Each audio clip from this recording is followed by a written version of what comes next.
Hai semuanya, jumpa lagi di channel YouTube Physics in Life. Di video kali ini kita akan belajar menyelesaikan soal-soal tentang gerak menggelinding. Oke, langsung saja. Contoh soal yang pertama. Sebuah bola pecal dengan massa 10 kg yang mula-mula diam ditarik dengan gaya 140 Newton pada lantai yang kasar sehingga bergerak menggelinding. Pertanyaannya, tentukan percepatan bola, kecepatan bola per detik keempat, jarak yang ditempuh bola pada detik kelima, dan yang terakhir energi kinetik bola pada detik kedua. Oke, diketahuinya kita tulis dulu ya. Diketahuinya masanya yaitu 10 kg dan gayanya tadi ditarik dengan gaya 140 Newton. Tadi kan kita tahu dia ini bola pecal. Kalau bola pecal memiliki nilai K atau konstanta inersia sebesar 2/5. Oke, kita lanjutkan. Ditanyanya yaitu A ya, pertama percepatan. Oke. Untuk mencari percepatan gerak menggelinding pada bidang datar, itu kan rumusnya F per M dalam kurung 1 plus K. Jadi kita masukkan nilainya F berapa tadi? 140, yang M nilainya adalah 10 dan K nilainya 2/5. Ini karena gerak menggelinding. Sudah kita pelajari di materi sebelumnya bahwasanya nilai konstanta inersianya untuk benda pecal itu adalah 2/5. Oke, lanjut. 1 plus 1 ditambah 2/5 nya ini kita hitung ketemu nilai 7/5. 20 dikali 7/5 ini ketemu 14. Jadi 140 dibagi 14 nilainya adalah 10 meter per sekon kuadrat. Seterusnya kita mengerjakan yang soal B. Soal B dicari V, kecepatan pada waktu 4 detik. Ini pakai rumus pada GLBB, yaitu VT sama dengan V0 plus A kali T. Nah, karena menang mula diam, maka V0 nya adalah 0.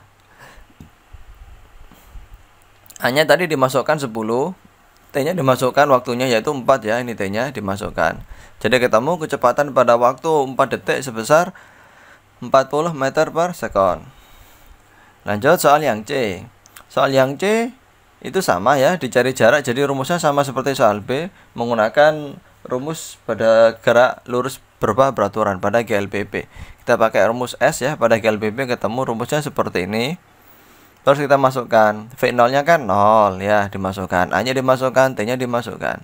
V0 nya adalah 0 dikali waktunya adalah 5. Ini jadi ketemunya 0. Terus setengah kali 10 kali 5 kuadrat. Setengah kali 10 itu 5.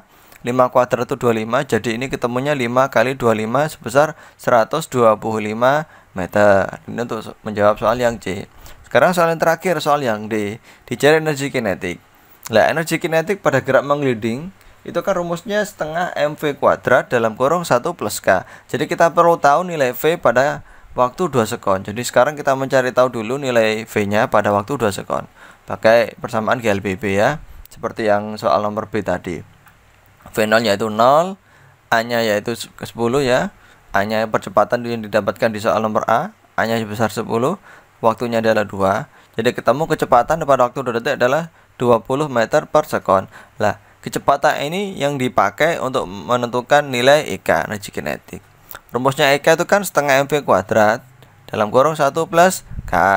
K nya tadi 2/5 kan ya, dimasukkan. K nya 2/5, M nya 10 masanya, V nya dari sini. Ini V nya 20 dimasukkan. Kenapa kok harus dihitung V nya dulu? Karena udah jelas ini waktunya adalah waktu 2 sekon ya. Sedangkan rumusnya EK ada V nya, maka kita harus tahu nilai V pada waktu 2 sekon. Jadi dihitung dulu, kalau sudah dimasukkan ke sini. Nah, terus 1 plus 2/5 dikerjakan, ketemu nilai 7/5. Lah, ini jika dikerjakan semuanya nilainya adalah 2000. Terus ini dikali, ketemu nilai 2800. Nah, nomor 1 sudah selesai. Sekarang kita beranjak ke yang nomor 2. Oke. Contoh soal yang nomor 2. Sebuah silinder tipis yang berongga memiliki massa 4 kg mula-mula diletakkan pada ujung bidang miring dalam keadaan diam, kemudian dilepaskan sehingga miring ke bawah seperti gambar. Jadi begini, ini ada bidang miring ya, bidang miring. Terus tingginya ini adalah 10. Pada ketinggian 10 meter, bolanya ini diletakkan, mula-mula diam kan diletakkan. Kemudian dilepas. Saat dilepas, dia itu menuruni bidang miring ini. Nah, tapi menuruninya dengan menggelinding ya, bukan bergeser, tapi menggelinding. Ditanya, yaitu percepatan bola, lalu waktu yang dibutuhkan supaya silindernya itu sampai ke dasar ya, ke bawah sini. Terus kecepatan silinder saat mencapai dasar, sama energi kinetik bola. Ini bukan bola ya, ini salah ketik. Harusnya ini energi kinetik silinder ya, ini salah ketik. Jadi energi kinetik silinder saat mencapai dasar. Jadi saat mencapai dasar, berapa energi kinetik silindernya ya. Jadi sekali lagi ini salah ketik, ini keliru. Ini seharusnya bukan bola melainkan silinder ya. Kita lanjutkan. Nah, diketahuinya tadi kita tulis masanya silinder yaitu 4, V0-nya yaitu 0, H ketinggiannya tadi, ketinggiannya 10 meter ya, ketinggiannya. K adalah 1. 1 didapatkan dari mana? Dari ini, silinder tipis. Silinder tipis berongga itu nilai K atau kosta inersianya yaitu 1. Lanjut, kita ngerjakan soal yang A, yaitu percepatan gerak mengelilingi pada bidang miring. Nah, sesuai dengan rumusnya, untuk mencari percepatan gerak mengelilingi pada bidang miring, kan rumusnya A sama dengan G kali sin theta per 1 plus K. Nah, lalu dimasukkan nilai-nilainya. G-nya percepatan gravitasinya 10, sudutnya yaitu 53 derajat ya. Ini derajatnya kurang, kalian tambah sendiri 53 derajat. Nah, K-nya kan 1. Nah, akhirnya lanjut. Sin 53 itu adalah 4/5 atau 0,8 ya. 0,8 dikalikan 10 ketemu 8. 8 dibagi 2 ketemu 4. Jadi percepatan gerak menggelinding pada bidang miring pada soal nomor 2 ini yaitu 4 meter per sekon. Ini kurang kuadrat ya. Kurang kuadrat ini, maaf. Ini kurang kuadrat, terusnya ada kuadratnya. Ada kuadratnya. Ini tadi sebenarnya silinder bukan bola. Oke, lanjut. Ya, 4 meter per sekon kuadrat. Lanjut soal nomor B. Sin 53 derajat sama dengan 10 per begini. Ini begini untuk soal yang B ini. Yang lebih kan dicarikan T waktunya. Sedangkan ini kan dia bergeraknya memiliki percepatan. Jadi kita bisa mengerjakan dengan menggunakan persamaan pada gerak lurus berubah beraturan pada GLBB. Nah, untuk mencari T pada gerak pada GLBB ya, ini kan diketahui jaraknya kan. Bukan yang tinggi ya, ini yang jaraknya ditempuh. Dia menempuh jarak atas panjang lintasan sebesar S. Jadi kita perlu tahu nilai S-nya dulu supaya kita bisa menghitung T menggunakan GLBB.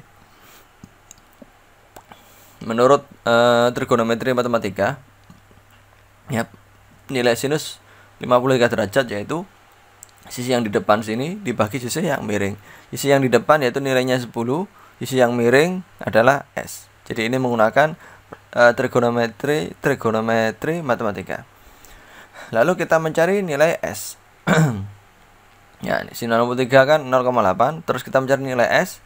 Nah, akhirnya perkalian silang S yaitu 10 dibagi 0,8 ketemu nilai 12,5 meter. Jadi ketika dia menuruni bukit, berarti dia telah menempuh panjang lintasan sejauh 12,5 meter. Ini sama aja dengan panjang lintasan yang bidang miringnya ini ya, 12,5 meter. Nah, lanjut kita teruskan untuk mencari T. Kita mencarinya menggunakan rumus yang S ini. S sama dengan V0 kali T plus setengah AT kuadrat. Karena mula-mula diam, V0-nya 0. Ya, S-nya diisi 12,5, A-nya diisi 4. Tadi didapatkan nilai 4 kan di soal nomor A. Nah, terus nah, setengah kali 4 kan ketemu 2T kuadrat. Maka T kuadrat adalah 6,25. Dari ini dibagi 2. Nah, berarti untuk mencari T adalah akar dari 6,25 yaitu 2,5. Jadi waktu yang dibutuhkan untuk menuruni bukit sampai ke dasar yaitu 2,5 detik. Lanjut soal yang C sekarang. Oke. Soal yang C untuk mencari kecepatan saat di dasar itu berarti menggunakan persamaan GLBB, kecepatan akhir. VT sama dengan V0 plus A kali T. V0 nya kan 0, A nya 4, T waktunya berapa? Nah, T di sini adalah waktu yang dibutuhkan untuk mencapai dasar. Nah, berarti waktu yang dibutuhkan untuk mencapai dasar itu adalah waktu yang ditanyakan di soal yang bagian B ini. Jadi kita sudah mengetahui waktunya. Ini waktunya ya. Ini waktu untuk mencapai dasar. Jadi kecepatan untuk mencapai dasar T-nya dipakai yang T yang dibutuhkan untuk mencapai dasar yaitu besar 2,5. A-nya tadi udah kita dapatkan di soal yang A, jadi 4. Jadi akhirnya dikalikan 4 dikali 2,5 ketemu 10. Jadi kecepatan saat mencapai dasar sebesar 10 meter per sekon. Lanjut soal yang D untuk mencari EK. EK karena geraknya menggelinding, kita pakai EK gerak menggelinding yaitu setengah mv kuadrat dalam kurung 1 plus K. Kita masukkan nilainya mv dan K. M-nya tadi 4, masanya V-nya tadi didasarkan 10 ya. Terus K-nya silinder tipis berongga kan 1. Nah, terus ini 1 tambah 1 kan 2 kali setengah jadi 1. Jadi akhirnya tinggal 4 kali 10 kuadrat yaitu 400 Joule. Jadi energi kinetik gerak menggelinding saat mencapai dasar sebesar 400 Joule. Nah, ini kalau kita pakai cara yang seperti ini ya. Jadi supaya tahu EK harus tahu V. Ya, V-nya kita dapatkan dari soal nomor C. Supaya tahu V-nya ini kita harus mengerjakan soal yang B. Harus mencari T-nya. T-nya tadi kita tahu setelah kita mengerjakan yang A, percepatannya. Jadi seakan-akan kalau kita pakai konsep yang ini untuk mengerjakan poin yang D itu melalui proses harus tahu nilainya ini dulu, percepatan dulu, harus tahu waktunya, harus tahu kecepatannya, baru kita tahu energi kinetik. Seakan-akan ketika kita mengerjakan soal bagian yang D, mau nggak mau kita harus melalui langkah A, B, C ini harus kita lalui.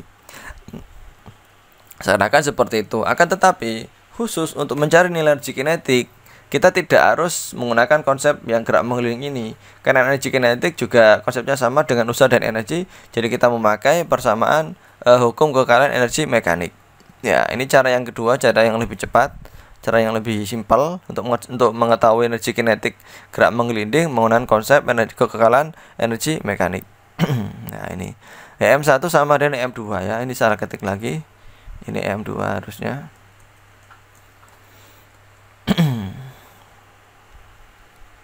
Lanjut. Jadi energi mekanik di tempat 1 sama energi mekanik di tempat 2. Atau energi mekanik awal sama dengan energi mekanik akhir, atau energi mekanik di posisi yang pertama sama dengan energi mekanik di posisi yang kedua. Nah, rumusnya kan seperti ini. Yang mana EK-nya dia adalah EK menggelinding ya, EK total, EK menggelinding, bukan EK rotasi, bukan EK translasi, tapi EK total pada gerak menggelinding. Nah, kita tahu rumusnya EP itu adalah MGH 1. Kita juga tahu ketika awal mula bendanya masih diam. Diam itu dia tidak bergerak dan tidak berputar. Jadi energi kinetik menggelindingnya yaitu 0. Nah, terus saat di keadaan akhir, saat di dasar sekali, dia tidak punya ketinggian. Karena nggak punya ketinggian berarti energi potensialnya 0. Jadi di keadaan kedua dia hanya punya EK. Di keadaan yang satu dia hanya punya EP. Nah, EP-nya ini kita jabarkan menjadi MGH 1. Lalu kita masukkan nilainya, masanya yaitu 4, G-nya yaitu 10, ketinggiannya tadi di awal kan 10. Jadi akhirnya energi kinetik yang kedua ketemu 400 Joule ya, ketemunya sama. Jadi untuk mencari nilai EK bisa kita kerjakan dengan persamaan hukum kekalian energi mekanik. Lebih cepat. Jadi tanpa proses mengerjakan soal B, soal D, dan soal C, kita bisa tahu nilai EK. Seperti itu. Nah, lanjut sekarang kita yang contoh soal nomor 3. Contoh soal yang nomor 3. Sebuah silinder pecal dengan massa 3 kg bergerak menggelinding tanpa tergelincir mendekati bidang miring kasar yang mempunyai sudut elevasi alfa, yang mana nilai dari sinus alfanya yaitu 0,6. Jika percepatan gravitasi 10 dan kecepatan awal benda itu juga 10, maka panjang lintasan bidang miring itu yang ditempuh sebelum berhenti adalah, jadi ini begini konsepnya. Nah, benda ini awalnya dari jauh ya, terus mendekati bidang miring dan kecepatan yang konstan yaitu sebesar 10 meter. Nah, dari sini nanti dia akan naik sampai pada ketinggian tertentu, sampai pada ketinggian maksimum, dia akhirnya berhenti, terus dia akan jatuh lagi. Nah, saat dia berhenti pada ketinggian maksimumnya itu, berapa jarak lintasan yang ditempuh ini, berapa nilai S-nya, seperti itu. Jadi kejadiannya seperti ini, dia bergerak naik. Nah, dia bergerak naik, jadi ada lintasan maksimum, suatu saat dia akan berhenti. Nah, berapa panjang lintasannya tadi yang ditempuh, itu pertanyaannya. Nah, ini adalah merupakan soal dari ujian nasional tahun 2014. Nah, sudah lama ya ini soalnya. Oke, lanjut kita kerjakan sekarang. Kita tulis dulu diketahuinya. Diketahuinya masanya 3 kg, kecepatan awal 10 ya. Kecepatan awal 10 ya benar. Terus sinus alfanya yaitu 0,6 sama I setengah mr kuadrat. Nah, I sama dengan setengah mr kuadrat ini mengisyaratkan nilai K-nya adalah setengah. Kan rumusnya inersia benda tegar itu kan K mr kuadrat. Jadi nilai K-nya pada soal ini yaitu setengah. Oke, kita jawab. Nah, untuk mencari jarak kita pakai GLBB ya. Nah, pada GLBB itu ada percepatan, jadi mau nggak mau kita menghitung percepatannya pada gerak menggelinding ya, pada bidang miring, yaitu persamaannya G kali sin alfa per 1 plus K. Sin alfanya udah kita ketemu ya, 0,6 di soal udah diketahui. K-nya dari sini yaitu nilai setengah. Nah, kita hitung ya, masanya 10, G-nya 10 kita hitung, 1 plus setengah, ini berarti kan 1,5. 10 kali 0,6 kan berarti 6. Jadi akhirnya 6 dibagi 1,5. Nah, 6 dibagi 1,5 ini kan sama dengan 4. Jadi percepatan gerak menggelinding yaitu 4. Maaf ya, lagi-lagi ini salah ketik, harusnya kuadrat.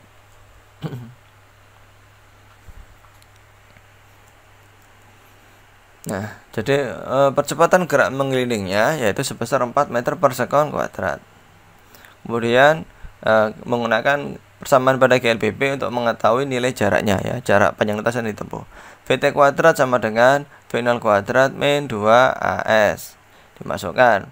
Nah, saat mencapai ketinggian maksimum, kecepatan akhirnya kan 0. Kenapa? Dia kan berhenti. Jadi berhenti itu berarti 0 kecepatannya ya, kecepatan akhir. Ini kita makin apa minus karena dia naik. Kalau naik kan mengalami perlambatan, lama-lama dia akan berhenti. Jadinya kita pakai minus karena perlambatan sesuai dengan konsepnya pada GLBB. Kecepatan awalnya 10, percepatannya 4, jaraknya kita cari. Ini kan 100, ya ini kan 8S, jadi minus 8S kita pindah ke kiri jadi plus 8S. 10 kuadrat jadinya 100. Jadi S adalah 100 dibagi 8, ketemu 12,5 meter. Jadi panjang lintasan yang ditempuh saat dia berhenti itu sebesar 12,5 meter. Nah, saya rasa sampai di sini ya video kali ini, semoga bermanfaat bagi kalian. Jangan lupa share juga video ini supaya bermanfaat bagi yang lain. Terima kasih.